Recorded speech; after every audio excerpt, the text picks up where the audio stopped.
welcome to our live stream tonight, talking about the coronavirus.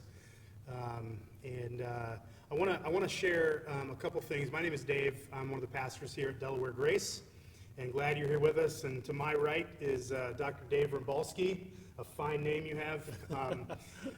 He's going to be sharing. He's going to be the main attraction tonight, just talking about coronavirus.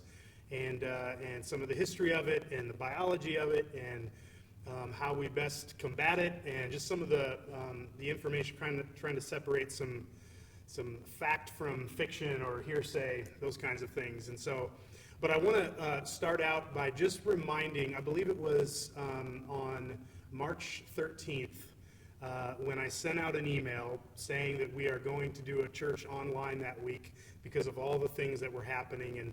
And in that email, I made a couple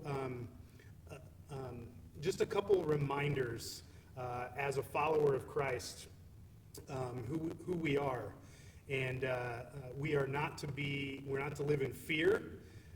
We're not to respond to this with panic. We serve a God who is in control. He is sovereign, and He is our rock. He's our fortress. And so let's not respond in fear. Let's respond in prayer. Let's respond in common sense. I think we've been doing that a lot, and so our heart is to keep people safe when we do find the right time to reopen and have in-person services.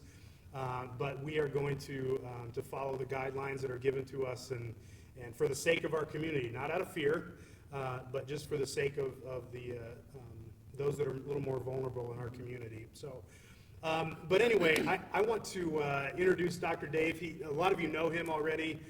Maybe some of you are watching from out of state and don't know Dave. I guess maybe because everyone in Ohio knows Dave, I think is what I'm saying there. But Dave is, I've gotten the pleasure to serve with him in many capacities here at the church, and he's our family physician and a friend of mine as well. And so excited to be with him tonight, excited to have him. Good to be here. Yeah, I'm excited. Yeah, and so what I would, I guess I'm just going to kind of turn you loose, and if you're watching online, I'm going to be keeping track of the comments here. And so if you have questions, please, whether it's on YouTube or Facebook, please submit those in the comments, and I'm not promising we'll get to every single one of them, but hopefully we can get to a lot of them. But Dave, you've been immersed in this for better part of 2 months now, and at least in your role at Ohio Health and your practice, and on different conference calls every day, and learning more and more about this. So take us through some of the history of it, and just kind of what you feel is pertinent to talk about tonight. Sure. Well, I was thinking back to when I heard in January.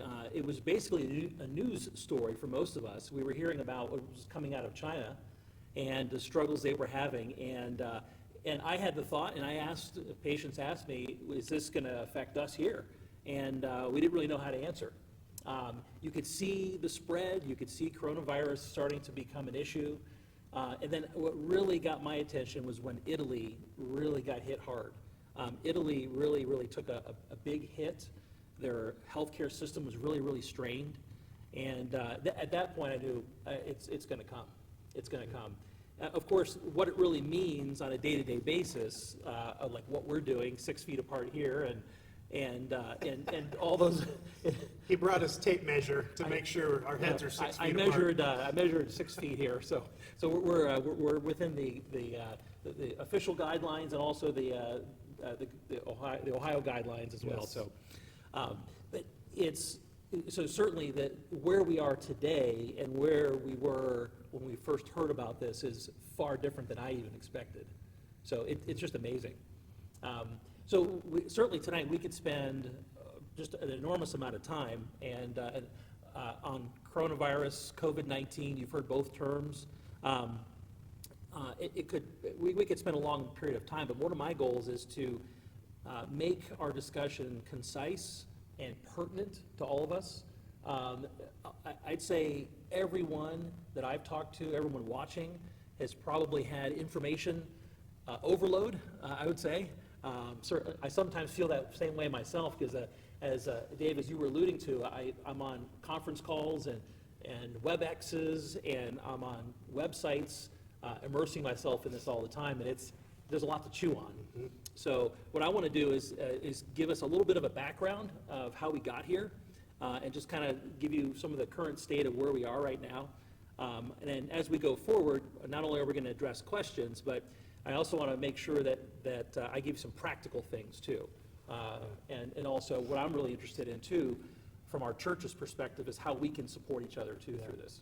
So that's going to be very important. But let me just go through a little bit of information. So first of all, just right now, so everyone understands where we are today, there's 16,769 cases in Ohio. And those are confirmed cases, not even cases that haven't been tested or suspected. So, but these are the official numbers. 3,340 hospitalized patients currently.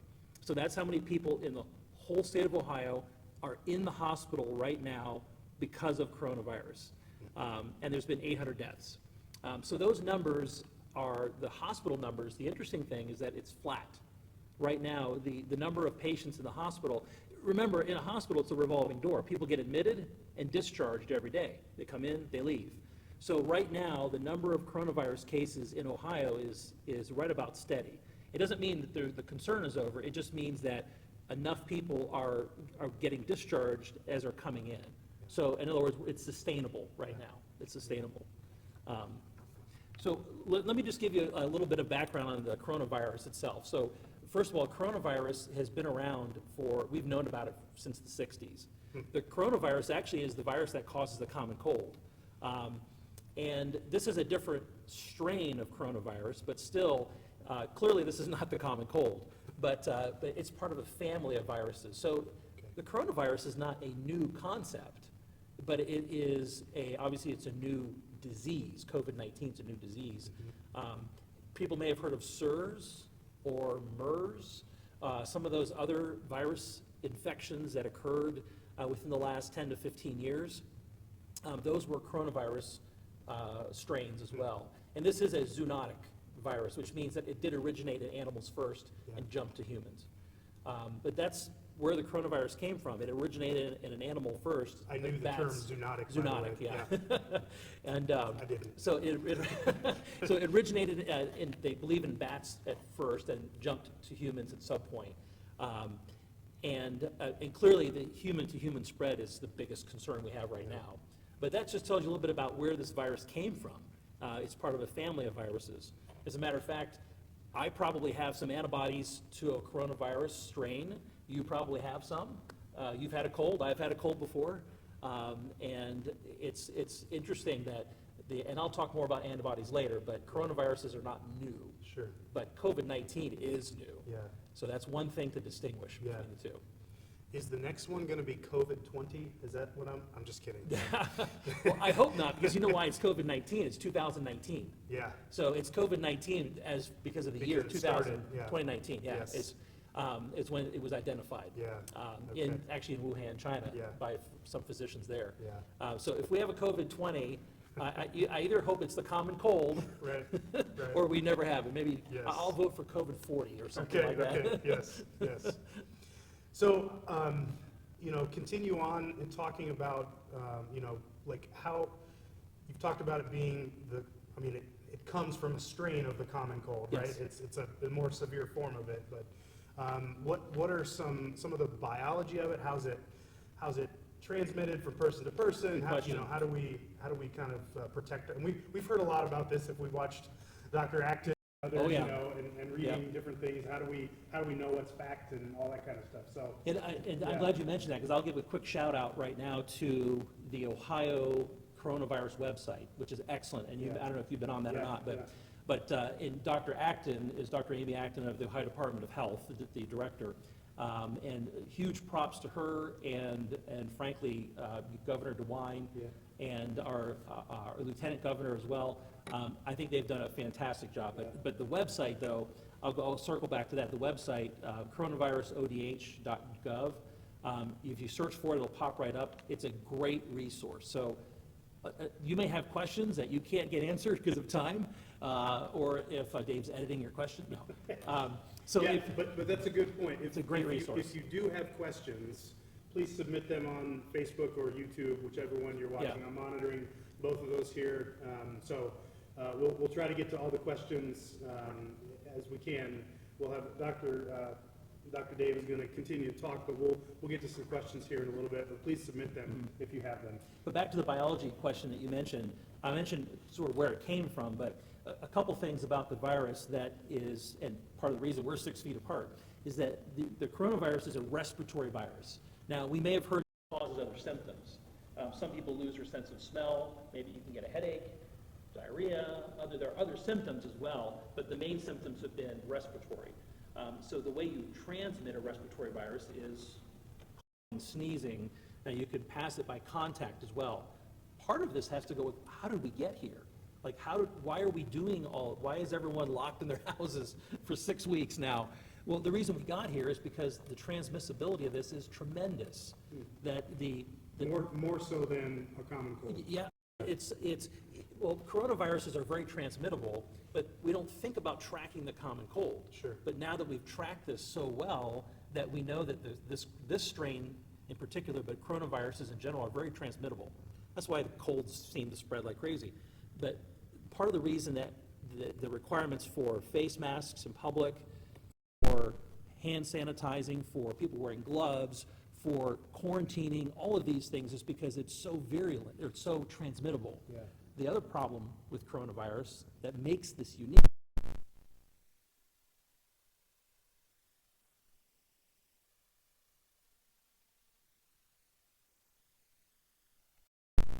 people don't die from the common cold, at least I don't think so. Sure. Training tells me it's probably not true. Okay. But unfortunately, you know that people die from COVID-19. Sure. And later, we'll talk a little bit more about what you can do personally for your own health. Sure. Supporting your immune system and doing all Yeah. those things. But we know that the people who get coronavirus are more likely to get sicker than they have with other strains of coronavirus, the common cold strains, rather.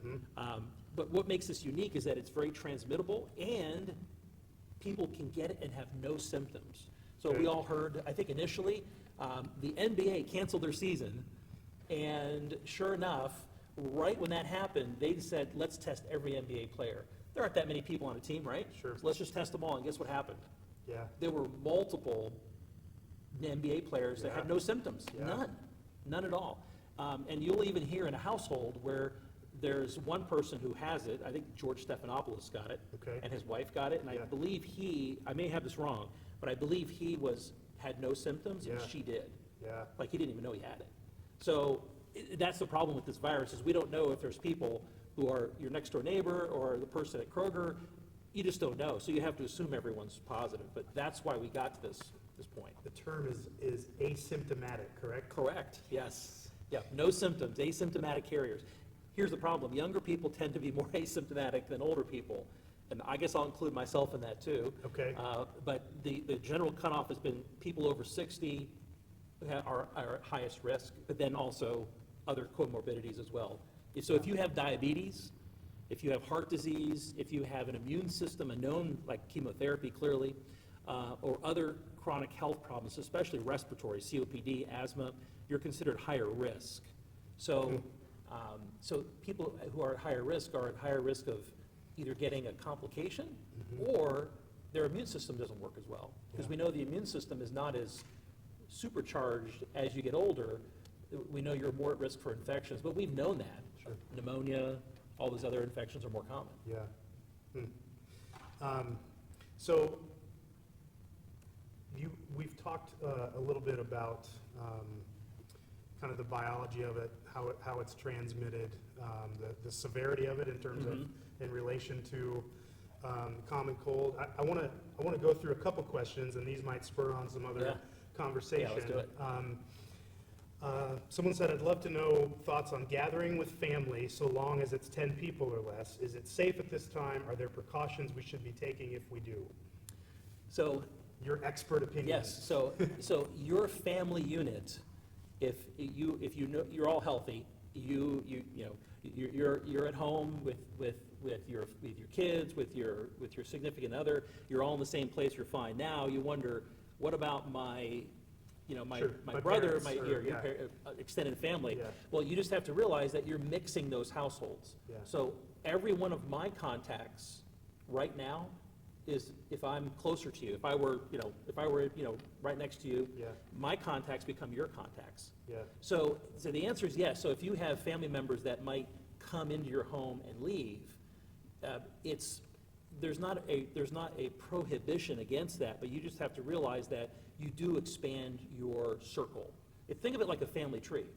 Your family tree could be separate, or it could be a lot longer. So if you mix Okay. with other people, if you decide that my son's best friend is going to play with him every day, you're sensible about it. You wear masks if you need to. You hand sanitize, but just realize that if that household has coronavirus in it, you've exposed your household. So there's not a strict prohibition between a close family member, especially if they don't live with you. But you just got to be careful. Yeah, so it's kind of catch-22 is not the right phrase, but you have to be very careful because You do, yeah. you just, like, in terms of asymptomatic or whatever, you don't know. Yeah. You can take the precautions, but you don't know. So some of the precautions that you see. So let me just go over a couple of things. Masks. So I'm not wearing this Cleveland Browns mask. I just thought, I brought it for Dave, but he didn't want to put it on. So I need to get a Steelers mask.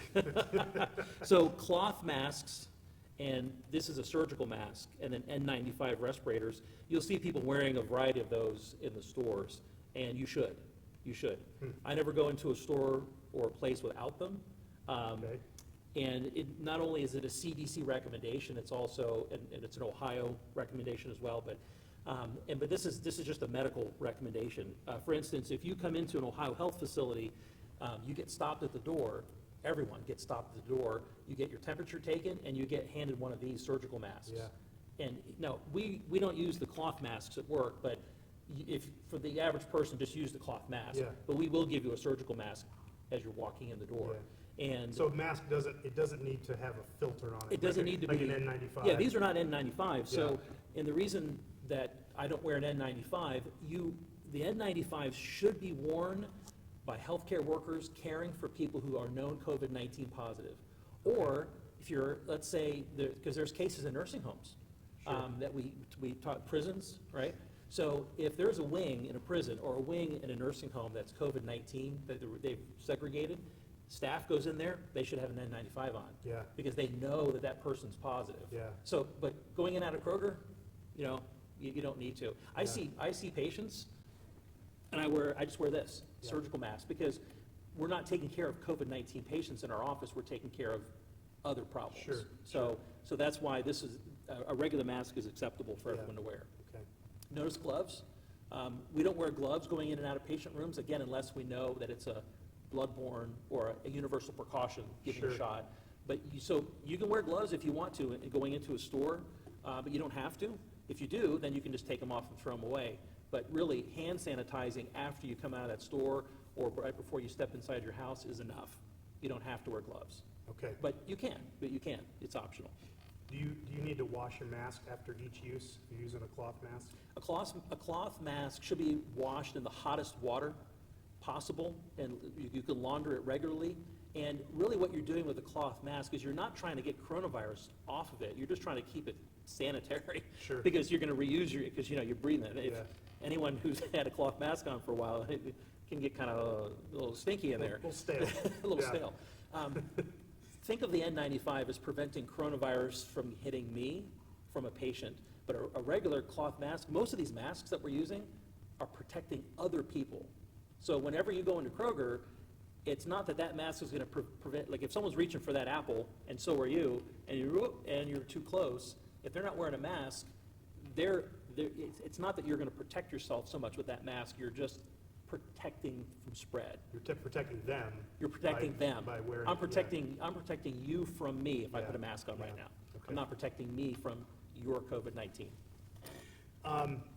For those of us who have gone to third world countries and received various vaccines like yellow fever and taken anti-malaria drugs, are there any thoughts yet that we might have immunities to this virus, and if so, should we have the antibody tests so we could help those who are sick? So, pretty straightforward, the answer is no. If you've had any other vaccination, and again, I really do feel strongly that everyone should be fully vaccinated according to the ACIP and CDC guidelines. So that's just a plug for the flu vaccine. What's the ACIP? American College of Immunization Practices. Okay. So that's just the body that recommends vaccines. Okay. If you've received vaccines for yellow fever, if you've received, there's not a vaccine for malaria, but there's medicine for prevention for it. Antimalarials. You're not any less likely to get COVID-19, and you're not any more likely to be healthier if you get it. You're not going to recover faster. Sure. Now, hydroxychloroquine is an anti-malarial drug, and at first, hydroxychloroquine was thought to be, hey, I even got requests. I got a few calls from patients like, Okay. I just got diagnosed with COVID-19, and they're scared. Yeah. And can I have this malaria drug? And it really was reserved for inpatient use, so I had to say no, because Sure. that's the guideline. Sure. Following the guidelines, but it's really fallen out of favor. Okay. So the hydroxychloroquine has more negatives than positives. Yeah. Plasma donation, it doesn't apply unless you yourself are convalescing from COVID-19. Okay. So I know you didn't ask it yet, but plasma transfusions, it may come up, someone may have heard. First one, Children's Hospital, 18-year-old, lived in Dublin. He has an immune disorder, and he received plasma from a person who had COVID-19 and recovered. And you have to match the blood type and everything first.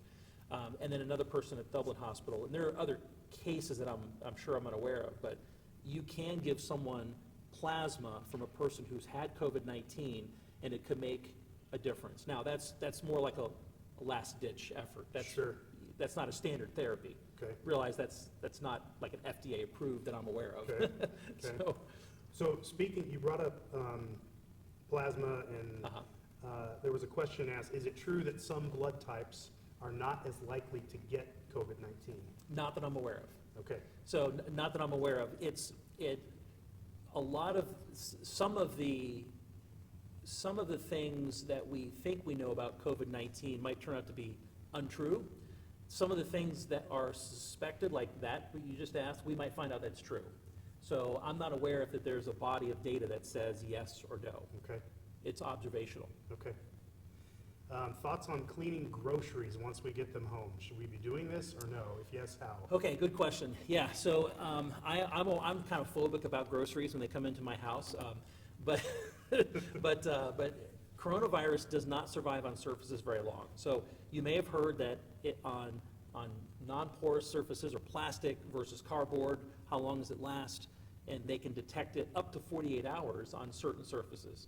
Now, the question is, can they detect that it was there, just some leftover DNA, or can you actually get it from that box? Sure. Now, if you go to a grocery store and someone who has COVID-19 is really handling your produce, and then you go, yeah, I like that apple, and you bring it home, and you've sanitized your hands, rinsing it in warm water actually is all you need to do for produce. Okay.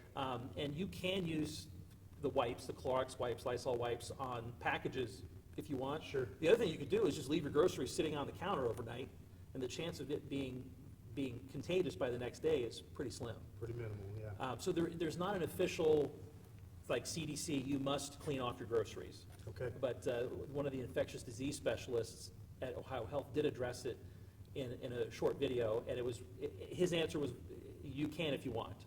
So, but I'm not Yeah. going to tell everyone to go home and Clorox wipe the box. Right. But that is something that is reasonable. If you're going to run out of wipes, don't do it. But if you have wipes, yeah, wipe it down if you want. Yeah. But Okay. you're more likely to get it through respiratory and close contact than you Sure. are through a box of cereal. Sure. So, by the way, I had a visual in my head of someone with coronavirus just really handling some produce. I don't know what that means, but it was really funny to me. Anyway. I don't want this one. I don't want this one. You kind of answered this one already, but I'll throw it back again. Is it okay to visit a few people with our masks on? So, I would encourage people to socialize with social distancing. okay. So, for instance, I hopefully everyone's trying to get exercise during this time. Yeah. Not at the YMCA or Planet Fitness, unfortunately, they're closed. Yes. Actually, they needed to be closed, I completely agree with that, but walking. So I take plenty of walks. Yeah. And I see people sometimes, you look over and you'll see like, 2 chairs in the front yard and 2 people on the porch. Uh-huh. And I've seen that. Uh-huh. And we did a dinner with friends, and we had 2 tables on the driveway, Yeah. separated by at least 6 feet. Yeah. And so, you can socialize that way, and Yeah. if you have that distance, you don't need the mask. Just be careful with kids. That's, not- the kids mingling is, Yeah. there's neighborhood kids everywhere in my neighborhood too, Yeah. and that's one of the problems, is because it's hard to teach Yeah. that distancing with kids. So having your kids just go outside and run around and have a group of kids is a good way of transmitting Yeah. the virus, so I would recommend avoiding that. We had 2 families in our life group that the one family came to the other family's house, were on their porch. The host family put a table out there Uh-huh. for them and a Lysol spray and a rag. And so they Lysoled it, washed it off. They brought their own food, sat at the table, and talked to the other family through the open window. Oh, yeah. And so they had a dinner Yes. together. They had The it- family was inside, the Yep. visitors were outside. Yep, you can do that. Yes, yeah. And if you're close to someone, like for instance, I was working on Saturday and I with a friend, and we were working very closely, just a task that we had to do, and we both had masks on. Yeah. And I insisted on that because if you're in closer contact with someone, you just don't know. Yeah. So I don't want those family units to mingle, so I'm gonna put a mask on. Right. So since the main concern for older adults that get the virus is how pneumonia develops, does it help you if you have had pneumonia vaccine? Yeah, it has no bearing. Okay. But it brings up a good point that I wanted to talk about.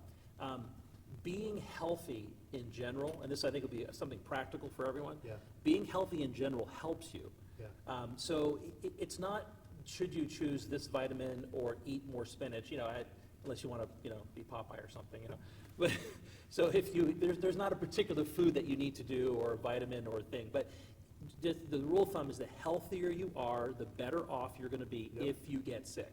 Now, it doesn't help prevent you from getting COVID-19. It prevents complications. So realize that I could be the healthiest person in the world or the sickest person in the world, and I can get COVID-19 just as easily because if someone coughs or sneezes or I'm close enough, it's going to land on my hands or my nose and Yeah. I'm going to get it. So then, once you get it, how sick are you going to get? Well, Yeah. the healthier you are. Right. So doing things like not smoking, exercising regularly, weight management, eating fresh fruits and vegetables and healthy foods, taking a multivitamin if your diet's limited, limiting alcohol if someone happens to drink. So all those things are going to be important. So you are as healthy as you can be. Yeah. If you do get COVID-19, you'll recover. Yeah. Which actually is true for any illness, so Mhm. including pneumonia. It leads to another question. I'm going to skip a couple. I'll come back to them. Will everyone eventually get COVID-19 with how contagious it is? That's a great question. We don't know. There are, and I'll talk about testing right now, if Yeah. I can address Do testing it. through this.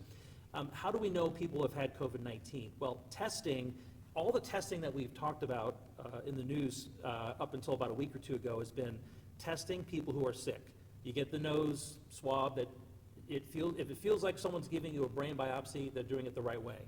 It's not fun. Anyway, but you put that swab in there, they test it. That's the test that you see pictures of people in their car, the drive-up testing, they lean Yeah. in, they get the swab. So that's mostly what they're doing, is getting a PCR swab test. Now, there are several different styles and companies who make those tests, but all those tests are PCR to see if you're sick now. Is Right. there a virus in your nose right now? Okay. Now, if you were sick a month ago, how do we know that you had it? If I do that swab in your nose, it'll be negative. You won't detect it. The antibody testing, here's the problem, is the antibodies, there's lots of different antibodies that you make. What antibodies in your bloodstream are unique to COVID-19 and which ones are just coronavirus antibodies? Because you could do an antibody test on me and tell me I had a coronavirus, but that could have been a cold I had 2 years ago. Yeah. So it has to be specific and it has to be FDA approved under the EUA. So that's the Okay. Emergency Use Act. Okay. So there are antibody tests and kits that are out there, and they just have to be FDA approved under the Emergency Use Act Okay. to be considered accurate. And that testing is what you hear in LA, they did it, in New York, they did it. They're testing to see, like, what percent of the populations have this, and they're like, wow, that's higher than we thought. Or in the prison system, they tested everyone in the Marion prison. Yeah.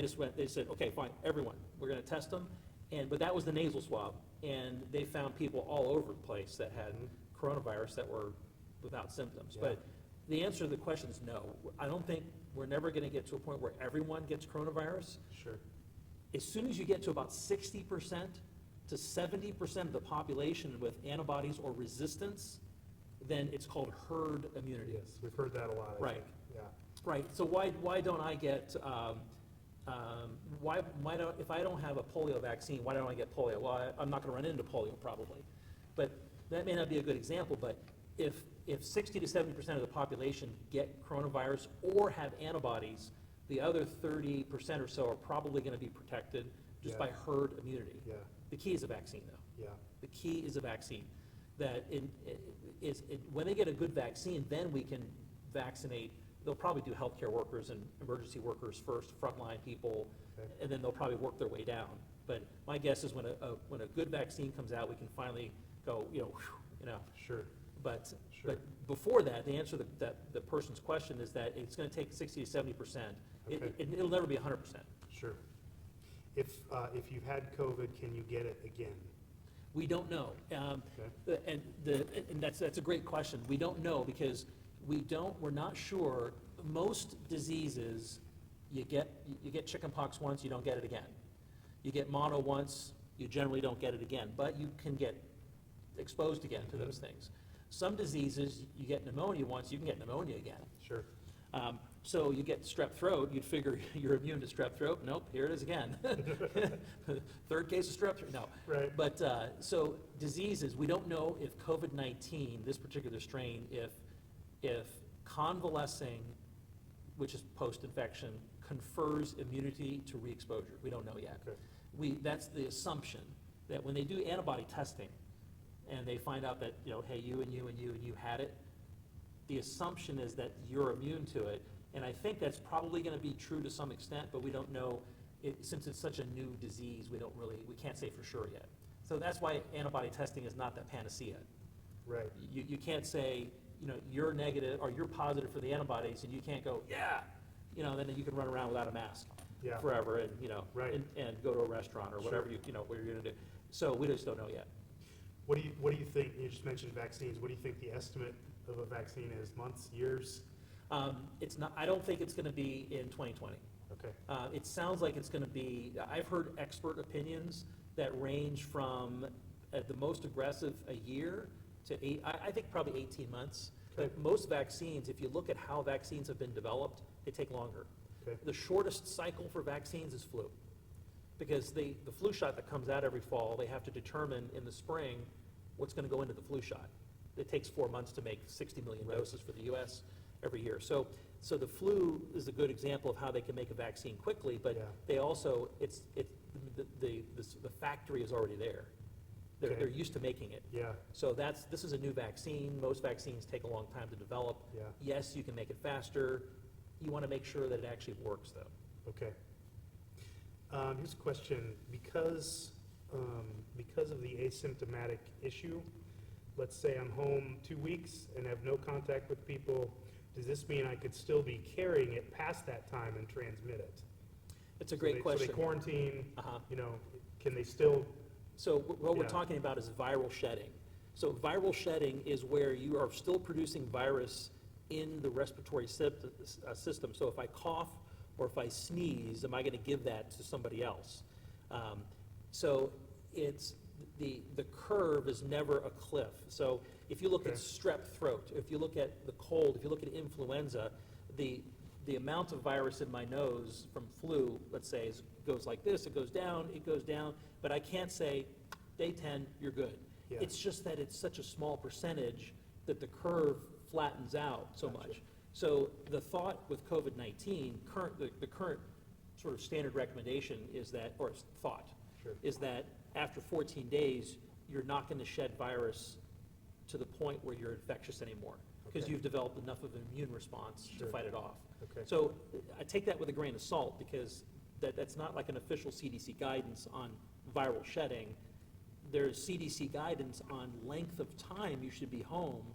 So if you're positive today, when can I go back to work? Those are questions based on transmissibility. Sure.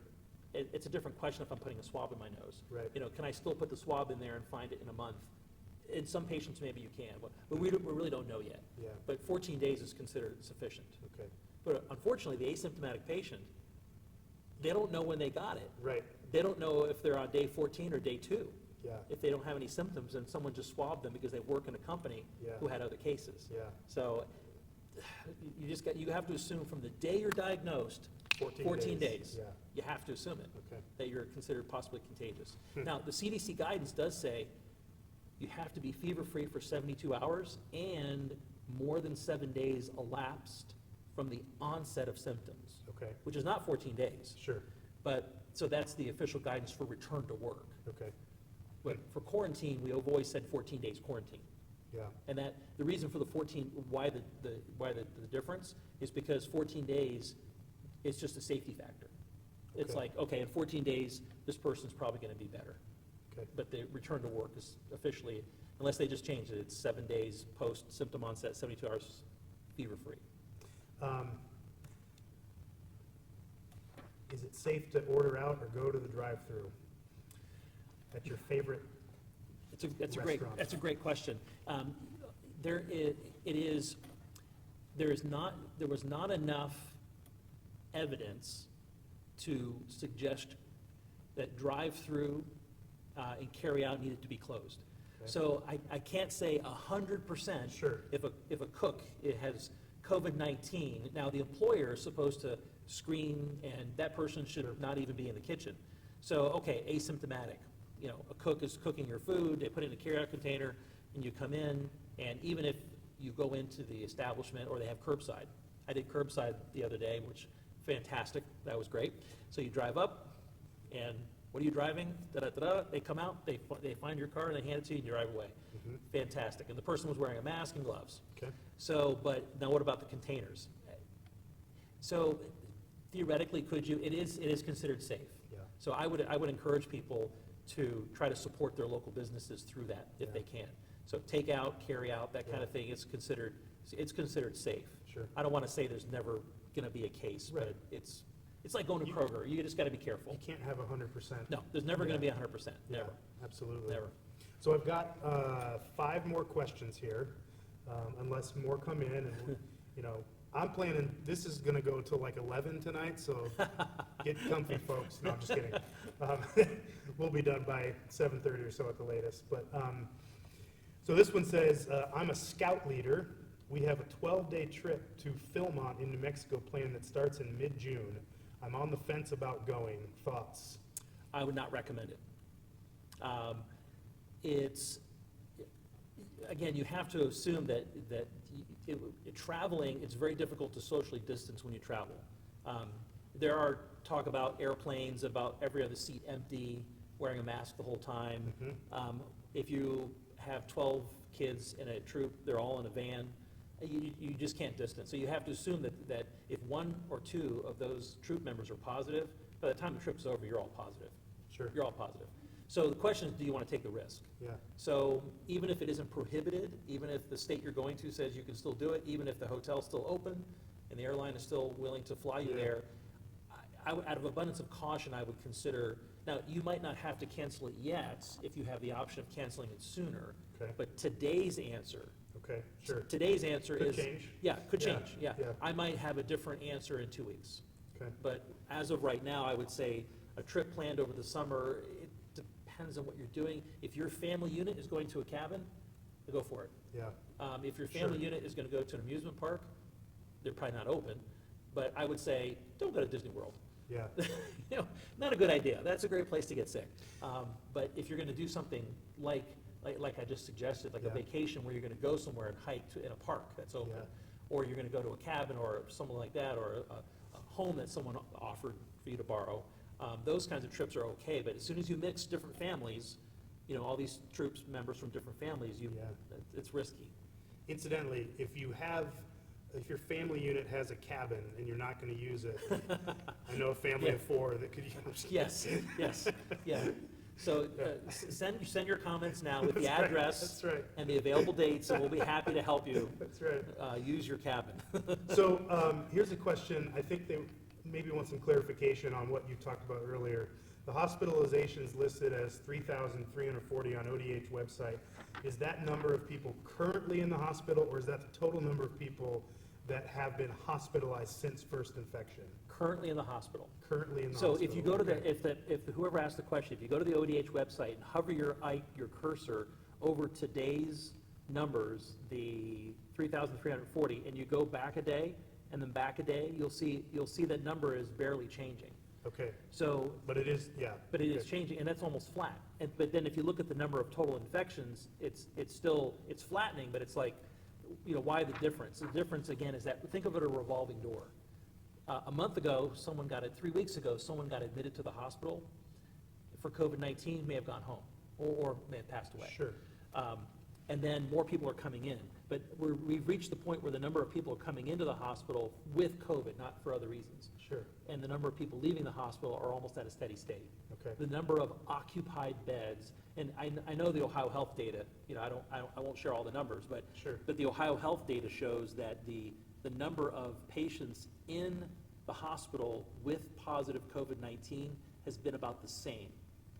And that Okay. number moves up and down by a few, but that's not the same number, that's not the same people. Right. Let's just say it's 100, I'll make that Yeah. up. So that's not the same 100 people, that's people who are coming and going. Yeah. So the numbers kind of flip up and down. So if you had a total number of hospitalizations. It'd be way higher. It'd be way higher than Yeah, that. the number of people who you'd be including people who were admitted, passed away, admitted, and discharged. So leads into another question here. How significantly is Delaware and Grady Hospital been affected? That's a great question. I think I'm going to credit Ohio, and then I'm also going to credit Ohio Health as well, and then I'm going to credit Delaware. So what I mean by this is Ohio, first of all, DeWine was on the forefront Yes. of taking very, very appropriate precautions. Canceling the Arnold Yeah, I mean, before really anybody was doing anything. Canceling the Arnold, and I feel bad for if you were involved in that. There's an economic part that is difficult, and it's hard to process. I've heard analysis about the amount of lives, saved versus the amount of economic damage. Sure. But beyond that, since Ohio was ahead of the curve on their COVID-19 precautions, and then on top of that, Ohio Health was very aggressive at Grady Hospital in Dublin and all the Ohio Health hospitals with their restrictions, their testing, their preparedness. We've heard in New York they're running out of personal protective equipment, PPE, and ventilators. Battelle in Ohio, Right. or in Columbus, was the first in the country, I don't know, in the world, with their decontamination of the Yes. N95 with basically vaporized high concentration hydrogen peroxide. That's what Yeah. they do, the masks. Yeah. And we've I do that in my basement too. Yeah. So it's fine. yeah, and don't pour hydrogen peroxide on your mask. You don't need to pour hydrogen peroxide on the mask unless you don't like the Browns mask. Then you might. So just wash it in the washer machine. But Yeah. Grady has done great with the precautions. I think the system, just a quick FYI, Ohio State has borne the brunt of this. Okay. Partially because they have a contract with the prison system. And Ohio State has a contract with the prison system, and they're receiving all the positives from Pickaway, the Marion prison, and in the state, who need hospitalization. Not everyone does, of course, but and that's put it. Now they're not overflowing into the convention center. You may have heard the convention center was going to be used. Yes. We're almost certain it's not going to be used now. Okay. Unless there's another spike, we're almost certain it's still there, so we're ready to go. Yeah. But Well, we had offered our church to, True. if they needed something. Yeah. And we haven't been asked or anything, which I guess is good Yep. news. But if you think of Italy for a second, they were doing that. They were doing anything they could Yeah. to try to accommodate these patients. yeah. And they had a hard time in Italy, and they had a hard time in New York. They Yeah. suffered in New York. Yeah. Really, the healthcare system was just strained. Yeah. Ohio, I'm not gonna say we have good. It's one case is too many, one death is too many, Sure. but we were prepared. Yeah. Again, we as in Ohio. Right. And then Delaware, I think, has done a great job. I see it every day. People distancing, wearing their masks. I think Delaware's doing a great job. Yeah. So there's a couple people that ask very similar questions. We'll combine the two. How do we discern the most trusted sources for information and guidance regarding both the pandemic and reemergence protocol, besides your phenomenal expertise? Well, I was gonna say me, no. No. There's an interesting thing that my sources of information tend to be more medical. Sure. I have a lot of Ohio Health resources, there's CDC, there's a lot of other sites that I am on that have medical information that I help guide my patients, so I Yeah. can answer questions. Yeah. But if you watch the news and you're listening to a federal government press conference, you're not gonna get much out of that. Okay. Part of it is because the federal, people don't know this, but the federal government doesn't have the power. They don't actually have the constitutional authority to do the things their states are doing. Like, they can make recommendations Sure. and they can give guidance, but they can't You're actually. talking about like Dr. Fauci and Dr. Birx? Right, and Dr. the- Fauci yeah. can't say, I order you all to, because he can't. Yeah. He can say, I recommend that you all. Yeah. But the governors Right. can say, you must. Yeah. And DeWine has said that. Yeah. So I would not trust a news conference with anything federal. Okay. Now, listen to Fauci, because Sure. he's a smart guy. Sure. And what he says, but when there are recommendations or claims of this or that, I would look at the ODH coronavirus website, because it's not just numbers. We talked about the numbers tonight a little bit, in the 3,340 hospitalized cases and the 16,679 cases of 769. So I almost had it memorized. Good effort. On there, scroll down, there are tons of resources that talk about, like, getting back to business, resources for families, for families with children, for special needs, for employers. There are all kinds of information on there on the Ohio Department of Health, or ODH website. It's really, really good. Another great source is Ask Your Physician. So, and again, if you have questions, I field them all day long. I'm on the phone with patients. I'm on my chart, which is our Ohio Health thing, and I answer questions all the time. These are kinds of questions, almost every kind of question that I've seen tonight, I've already answered. Right. So, in some form or another. Sure. Just because the same questions that everyone here tonight has, they're questions that all affect us all. So a good source is, again, if you have a health concern about your own health and how your health impacts your risk. And I've had people ask me, should I go to work? I had high-risk patients say, should I really be going to work? And I was able to help guide them through that decision. Okay.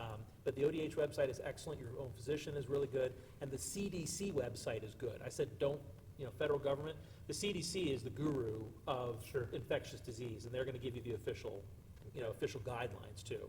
So those are the sites to look at the most. Okay. Couple more questions here.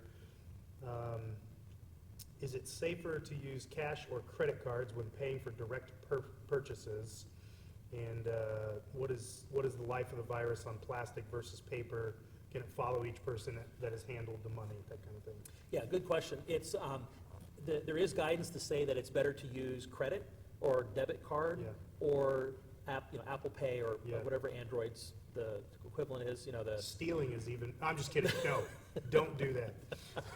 It's even safer. Yeah, no, so, but so you're at Kroger, and you're using the keypad, and everyone's touched that self-serve keypad. You just know they have. Yeah. Stick your card in there, you pull it back out. I would recommend, and what I do is I keep my card separate in my pocket, and then when I get to the car, I hand sanitize, and I actually take my card, and I actually go like Yeah. this, steering wheel, Yeah. shift, real Yeah. quick, done. Then I'm done, Yeah. I'm finished. So but it's considered safer to use the credit card. Okay. But you're handing it to someone, and then you're taking it right back from a worker. Sure. So that's a point of contact. Yeah. So you really have to consider that credit card. Now, it goes in your wallet, you don't touch it for a day, it's not gonna survive on that credit card overnight. Yeah. In your wallet. Now, if you take your credit card back, stick it in your wallet and rub your nose, that's not a good idea.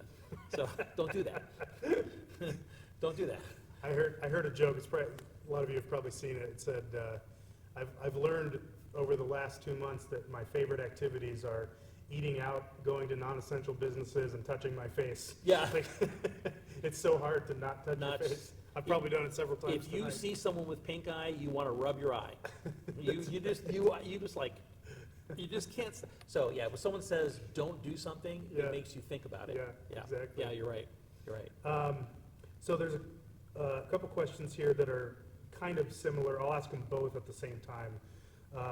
One says, how long do you think we see social distancing, masks, and other measures?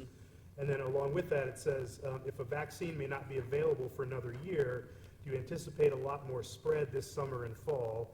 Is this going to get a lot worse before it gets better? I've heard talk of Yeah. warmer weather is better for us, in terms of the virus. But Yeah, is it's that interesting. reality? It's you ever heard your mom say, dress warmer, you're going to catch a cold. Right. It's not true. You're gonna catch your Sorry. death out here. Sorry, moms, it's not Yeah. true. It's actually not true. The only thing is that in colder weather, your mucous membranes dry out more, and Okay. you're more likely to get a virus through that. The mucus doesn't trap it. Number two, a cough or a sneeze travels further in colder, drier air. Okay, And also wintertime, you're more indoor activities. yeah, You're not outside, in a park. yeah, So there's a lot of reasons why colds transmit and coronavirus. Warmer weather by itself won't kill the virus.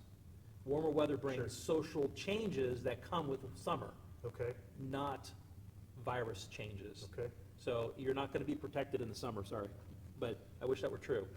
But to go back to the question of the other part of the question is, it's going to be a lot longer than people think. Back to business, some things are going to open up. It's hopeful and it's good to have a target, because it gives us sure, energy and motivation. But there is, if you're planning on going to Ohio Stadium and squished into your, section whatever, seat 31, I don't think it's going to happen. okay, I really don't, because that is it's going to be such a hot spot of people in close proximity. Now, if they say you must wear a mask in the stadium, and we're only going to we're going to only do every other row, or Sure. they might have to do things like that. Yeah. So, Yeah. school starts. I'm telling you, this is going to happen when school starts. It's not just going to be, Back to doors usual. open and back Yeah. to usual. There are going to have to be changes Hmm. that will probably last all of next school year. Wow, okay, So, it's going to happen. So it will not be back to normal. And I'm not saying that to be a downer. I'm just saying be prepared that there's some things that are going to be very difficult, like going to a restaurant that you like to go to. How are you going to do that when the tables are this close? yeah. I just don't know how they're going to do I'm it. assuming it will be up to restaurants or businesses or whoever to, like you said, Ohio Stadium, whatever precautions they're taking to, Mhm. Restaurants will only let 50% of capacity in and the tables will be far apart, Well, whatever, one those thing- kinds of things. A good example of things that are opening up, elective surgeries and procedures have been canceled. Yeah, right, Starting May 1st, the governor I think today announced that yesterday Yeah. announced that elective procedures and surgeries without an overnight stay are going to start on May 1st. sure, So that's one example of things that are going to come up. Also, businesses too, on the Ohio website, one of their phrases are no mask, no work, no service, no exceptions. You ever seen the no shirt, no shoes, no service things? So the recommendation is that everyone coming into the store should be wearing a mask, all the workers should be wearing a mask, and you should follow social distancing in stores. Yeah. 50% capacity based on fire code. yeah, So, if your church sanctuary can hold 670 people, you're only supposed to have 300 in their max. yeah. There's gonna be rules regarding Yep. what you can do, so.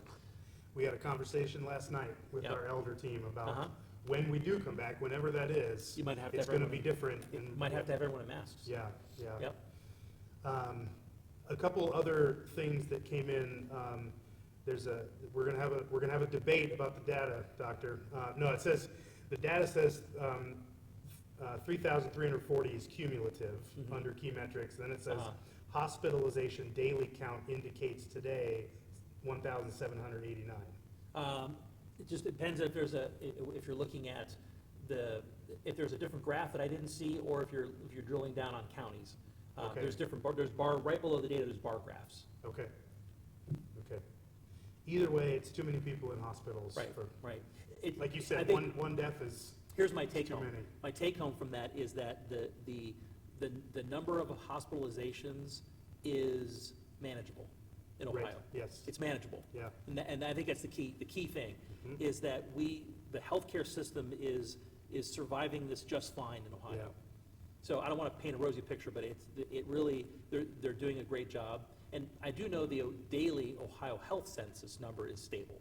Okay. So regardless of the state data, I know the Ohio Health number of hospitalizations is stable.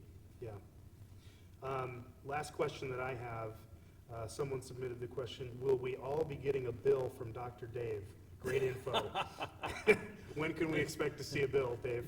Never, never. I do this because I love it. Yeah. Yeah, I love science, and that's why I went into this. Yeah. No, but it's, when I'm not in the office, I'm just Dave. Yeah. That's That's awesome. my favorite first name. That's right. It's a good one. Do you think school will be done at home next year, or a mix of things, maybe starting out, or? I don't think so. I think what'll happen is school will start, this is a complete guess, so I'm not basing this on data, this is just my opinion, so filter it if you need to.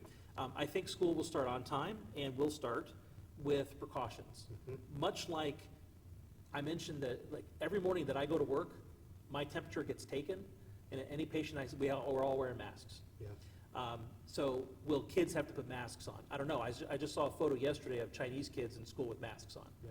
And they had little hats on it was a pretty funny picture. Yeah. But the kids all have masks on. So I don't know if they're gonna require masks for kids, or if they're going to be rigorous about, like, you're gonna get stuff sent home, I think, from principals and teachers, like, if your kid has, even a sniffle, a cough, a fever, absolutely zero, granted, there may not be resources. Sure. A working parent has to have, it's tough.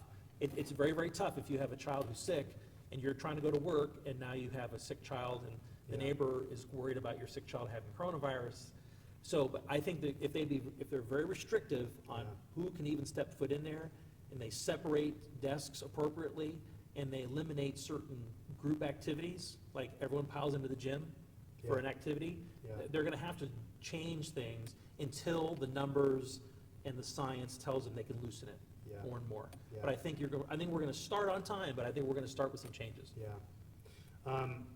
We'll get quick thoughts here. These will be the last three questions. They just came in. And thanks for everyone's patience too. I know Yeah. if you're getting fatigued from being on here, No, it'll it's be, great. it'll be over, right? Do you think nursing schools will have clinical in the fall? Yes. Okay. I do, because part of clinicals were canceled out of abundance of caution. Sure. Because clinicals, there are nursing students who are in the hospitals that don't have a function. Okay. Now, that may seem harsh. You don't have a function for the hospital. You're not helping them do their job better. You're extra. Yeah. So they don't want you to expose patients. They don't want you to consume personal protective equipment. Right. If you're clinical, they have to give you masks and things to go in there. Sure. And you're sucking up that resource that they, so they Mhm. cancel it. And also, most companies have had a hiring freeze. Yeah. Because we're gonna hire people in the middle of this. Yeah. So that may affect some nursing students Yeah. as well. So I think in the fall, you'll be back to normal, getting your education, because now we've figured out, okay, the hospital numbers are better, the personal protective equipment, we've got plenty of it now, we can give you a mask. A better place to Right. to be So, cautious with in other that. words, now that we've had a chance to process this for 4 Yeah. months, August will be like 4 months, right, 5 Yeah. months? So now that we've had a chance to process this, now we can let the clinical occur. Yeah. Because you also completely eliminate a very important part of training if you don't have those clinicals. Sure. So I think nursing students will be just fine in the fall. Yeah, okay. Along those same lines, what do you think will have to happen in order to open daycares? We have a daycare here with We do. a couple hundred kids. If they all were here at the same time, 35 employees, and, Well, I think, this is not the science, but I think Sure. that societal priorities are, if you want people to be back to work, you gotta take care of the kids. yeah, So the priority of opening daycares, I think, is high enough. Because Now, of, because of the yeah. need to get the economy rolling again Yeah. and get people back to work, but I think it's gonna be difficult, there may be limits, I don't really know. I have Yeah, not thought about sure. it before Yeah. just now. Okay. There may be, like schools, there may be limits on kids per room, yeah, teacher-kid ratio, there may be some changes that have to occur. yeah, Daily, some kind of screening for the, do all the workers have to have antibody screenings? Yeah. I don't know. yeah, There's no date that I'm aware of. yeah. Okay. That's a tough one. Last question. It's been asked a couple times here. In your opinion, obviously it's your opinion, are we opening too soon? I think, I've seen photographs of Florida beaches packed, just in the last couple of days. You're outside and you're supposed to be 6 feet away from other people, Sure. and I think I've seen some masks. So you see those images and you feel like things are getting back to, like, hey, Sure. getting back to normal. I think if you have a measured approach, like we have in Ohio, Yeah, that each business type has to have a plan, sure, as opposed to just a free-for-all. yeah, Some states don't have the strict guidelines, unfortunately, where you must do A, B, and C to open. They just said, well, if you want to, you can. So, yeah, so the answer to that question is, it's a checkerboard. The US is a checkerboard.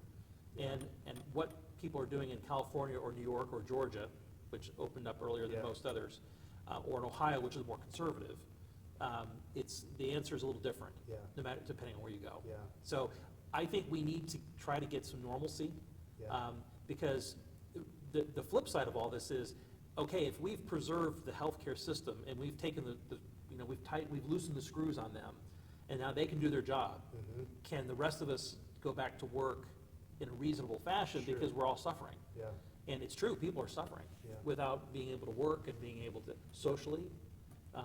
I may be stuck in a nursing home and I can't see my kids. Yeah. I can't see my grandkids. yeah.